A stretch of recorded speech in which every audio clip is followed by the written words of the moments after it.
Hi guys, మనకి Rajasaab cinema జనవరి 10th release అవుతుంది. So జనవరి 9th release అవుతుంది.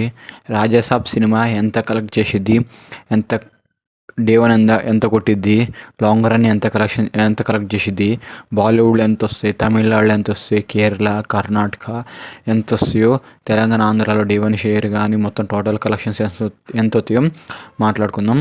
ఫస్ట్ ఆఫ్ ఆల్ నా ఛానల్కి వస్తే కొత్తగా వస్తే సబ్స్క్రైబ్ చేయండి, లైక్ చేయండి, షేర్ చేయండి.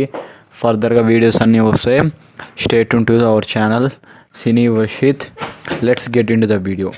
మనకి Rajasaab cinema first of all Andhra, Telangana, Tamil Nadu, Karnataka, Kerala, overseas బాలీవుడ్లో రిలీజ్ అవుతుంది. తమిళనాడులో మనకి జనవరి 10th సినిమా రిలీజ్ అవుతుంది కాబట్టి, సో తమిళనాడు నుంచి 40 స్క్రీన్స్ ఉన్నాయి కాబట్టి మనకి తమిళనాడు నుంచి ఎక్కువ ఆశించకూడదు. ఒక 10 to 20 CR తప్ప అంత ఆశించకూడదు. మనకి తెలంగాణ, ఆంధ్రాలో మాట్లాడితే తెలంగాణ, ఆంధ్రాలో ఎంత కాదనుకున్న సినిమా 250 gross అయితే కలెక్ట్ చేసిద్ది. 250 gross డే వన్ వచ్చేసరికి మనకి తెలంగాణలో ఎంత కాదనుకో షేర్ వచ్చేసరికి 50+ షేర్ ఉంటుంది.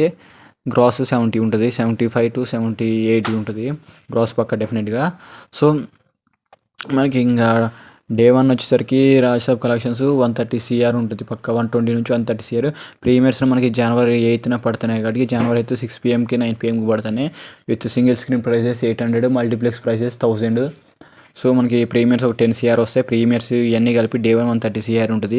ఎందుకంటే ఇది లీస్ట్ అయిపోయింది కాబట్టి. ఇంకా బాలీవుడ్లో చూసుకుంటే డే వన్ ఎంత కాదనుకున్నా ఒక 20 నుంచి 30 CR కలెక్ట్ చేసిద్ది గ్రాస్. సో మనకి 20 to 30 CR ప్లస్ ఓవర్సీస్ కూడా ఒక 20 CR డే వన్. ఒక 20 CR కాదు కానీ 10 CR వచ్చింది డే వన్. సో ఇవన్నీ చూసుకొని డే వన్ అయితే 130 CR. ఇంకా ఫైనల్ రాంగ్లోనే వచ్చేసరికి తెలంగాణ, ఆంధ్రాలో 250 CR, బాలీవుడ్లో 200 CR, బాలీవుడ్లో 200 CR. ఇంకా చూసుకుంటే ఓవర్సీస్లో 150 CR, 150 తమిళనాడులో 20, కేరళ 20, కర్ణాటక 50 అన్నీ చూసుకొని 100. ఎంత ఈ 3 స్టేట్లు కలిపి 100. సో టోటల్ కలెక్షన్స్ వచ్చేసి 600 నుంచి 700.